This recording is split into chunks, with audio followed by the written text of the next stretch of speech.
శుక్లాంబరధరం విష్ణుం శశివర్ణం చతుర్భుజం ప్రసన్నవదనం ధ్యాయేత్ సర్వవిఘ్నోపశాంతయేత్. గురుర్బ్రహ్మా గురుర్విష్ణుః గురుర్దేవో మహేశ్వరः గురుః సాక్షాత్ పరబ్రహ్మ తస్మై శ్రీగురవై నమః. వ్యాసాయ విష్ణురూపాయ వ్యాసరూపాయ విష్ణవే నమో వై బ్రహ్మనిధయే వాసిష్ఠాయ నమో నమః. కూజంతం రామ రామేతి మధురం మధురాక్షరం ఆరుహ్య కవితాశాఖాం వందే వాల్మీకికోకిలం. శృతిస్మృతిపురాణానాం ఆలయం కరుణాలయం నమామి భగవత్పాదశంకరం లోకశంకరం. సదాశివసమారంభాం శంకరాచార్యమధ్యమాం అస్మదాచార్యపర్యంతాం వందే గురుపరంపరాం. వాగర్ధావివ సంపృక్తౌ వాగర్ధప్రతిపత్తయే జగతః పితరౌ వందే పార్వతీపరమేశ్వరౌ. సూక్తిం సమగ్రయతున స్వయమేవ లక్ష్మీః శ్రీరంగరాజమహిషీ మధురైః కటాక్షైః. వైదగ్ధ్యవర్ణకునకుంభనగౌరవైర్యాం కండూలకర్ణకుహరాः కవయోధయంతి. హైమోర్ధ్వపుండ్రమజహన్మకుటం సునాసం మందస్మితం మకరకుండలచారుగండం బింబాధరం బహుళదీర్ఘకృపాకటాక్షం శ్రీవేంకటేశముఖమాత్మని సన్నిధత్తాం.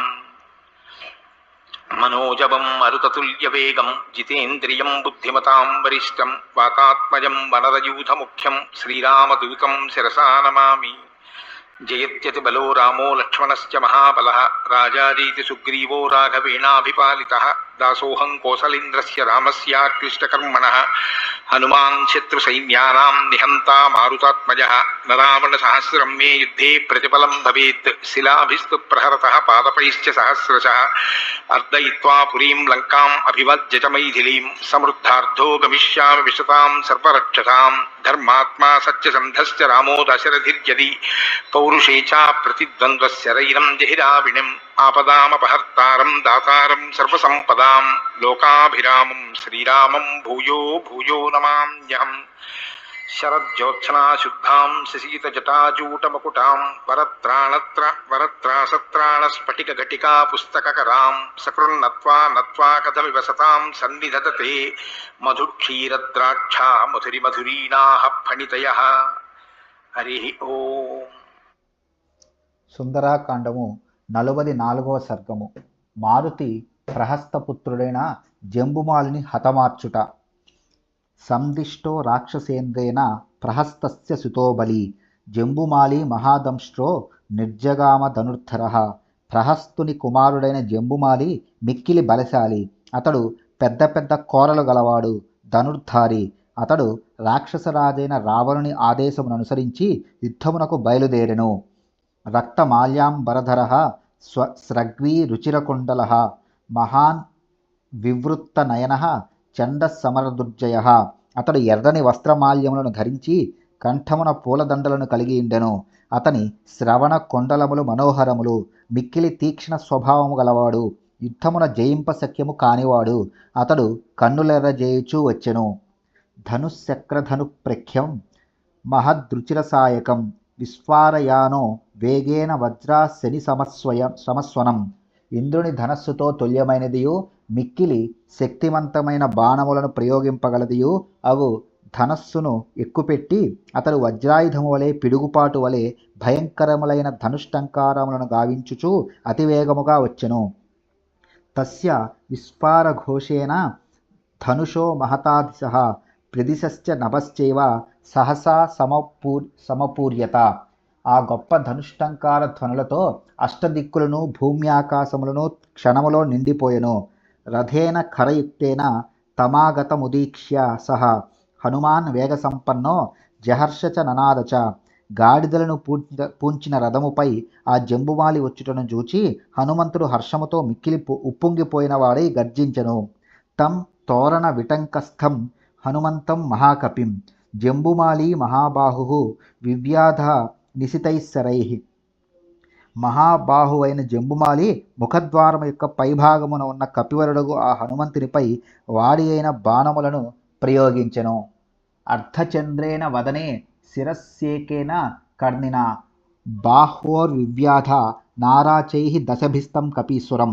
అతడు హనుమంతుని ముఖముపై ఒక అర్ధచంద్రాకార బాణమును, శిరస్సుపై ఒక వంకర ములికి గల బాణమును, బాహువులపై 10 తీవ్రములైన బాణములను ప్రయోగించి ఆయనను బాధించెను. తస్య తచ్చు శుభే తామ్రం శరేణాభిహతం ముఖం శరదీవాంబుజం ఫుల్లం విద్ధం భాస్కర రశ్మిన. జంబుమాలి యొక్క బాణముచే కొట్టబడిన ఆ కపివరుని ఎర్రని ముఖము శరత్కాలమునందు సూర్యకిరణ స్పర్శచే బాగుగా వికసించిన కెందామర వలె శోభిల్లెను. తత్తస్య రక్తం రక్తేన రంజితం సుశుభే ముఖం యథాకాశే మహాపద్మం సిక్తం చందన బిందుభిః. సహజముగా ఎర్రనైన హనుమంతుని ముఖము బాణాహతిచే రక్తరంజితమై ఆకాశమున చందన బిందువులచే ఆర్ద్రమైన మహాపద్మము వలె భాసిల్లెను.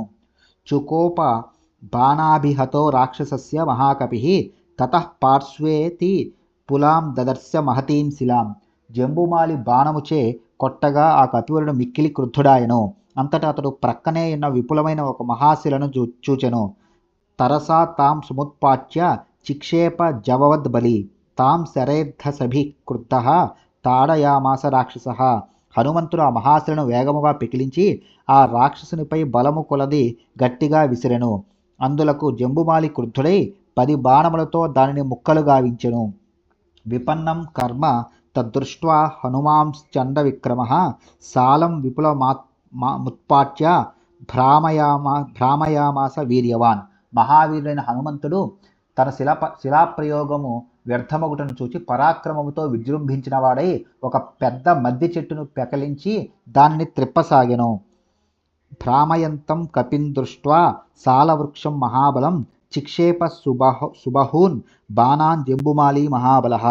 ఆ సాలవృక్షమును త్రిప్పుచున్న మహాబలశాలి అయిన హనుమంతుని చూచి పరాక్రమవంతుడైన జంబుమాలి ఆయనపై పెక్కు బాణములను వేసెను. సాలం చతుర్భిశ్చిచ్ఛేద వానరం పంచభిర్భుజే ఉరస్యేకేన బాణేన దశభిస్తు స్తనాంతరే. రాక్షసుడు 4 బాణములతో ఆ సాల వృక్షమును ముక్కలు గావించెను. భుజములపై 5 బాణములను, గుండెపై 1 శరమును, వక్షస్థలమున 10 బాణములను వేసి అతడు కపీశ్వరుని నొప్పించెను.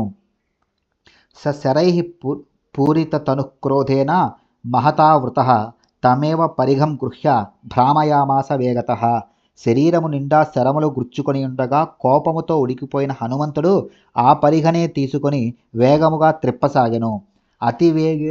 అతివేగోతివేగేన భ్రామయిత్వా బలోత్కటః పరిఘం పాతయామాస జంబుమాలేర్మహోరసిః. మహాబలశాలియు మిక్కిలి వేగము గలవాడు అయిన వాయుస్థుడు ఆ పరిఘను గిరగిరా త్రిప్పుచు దానితో జంబుమాలి గుండెలపై మోదెను. తస్య చైవ శిరో నాస్తి న బాహు నచ జానోని న ధనుర్న రథో నాస్వ తత్రా దృశ్యంత నేషవః. ఆ పరిఘ దాటికి జంబుమాలియు అతని రథవాహనములు నుగ్గునుగ్గయ్యెను. మీదు మిక్కిలి అతని శిరస్సు, బాహువులు, మోకాళ్ళు, ధనుర్బాణములు పొడి పొడి అయి అవి మచ్చునకైనను మిగులలేదు. స హతస్తరసా తేన జంబుమాలి మహాబలః పపాత నిహతో భూమౌ చూర్ణితాంగ విభూషణః. మహాబలవంతుడైన జంబుమాలి హనుమంతుని దెబ్బకు వెంటనే నేల కొరిగెను. వాని అవయవములు భూషణములు చూర్ణములాయెను. జంబుమాలిం చ నిహతం కింకరాంశ్చ మహాబలాన్ చుక్రోధ రావణ శ్రుత్వా కోప సంరక్తలోచనః. మహాబలశాలురైన 80,000 మంది కింకరులను జంబుమాలియు అసూలు గోల్పోయిన విషయమును విని రావణుడు కోపోద్రేకముతో కన్నులెర్రజేసి మండిపడెను.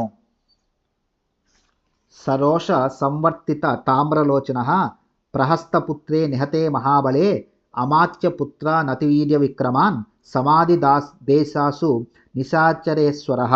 ప్రహస్తపుత్రుడు మహాబలవంతుడు అయిన జంబుమాలి రణభూమికి బలి అయిపోగా రాక్షసరాజైన రావణుడు రోషముతో గ్రుడ్లురుముచు మిక్కిలి బలపరాక్రమములు గల అమాత్యపుత్రులను హనుమంతునితో తలపడుటకు వెంటనే పంపెను. ఇత్యార్షే శ్రీమద్ రామాయణే వాల్మీకియే ఆదికావ్యే సుందరకాండే 44 సర్గః. వాల్మీకి మహర్షి విరచితమై ఆదికావ్యమైన శ్రీమద్ రామాయణమునందలి సుందరకాండమునందు ఇది 44వ సర్గము.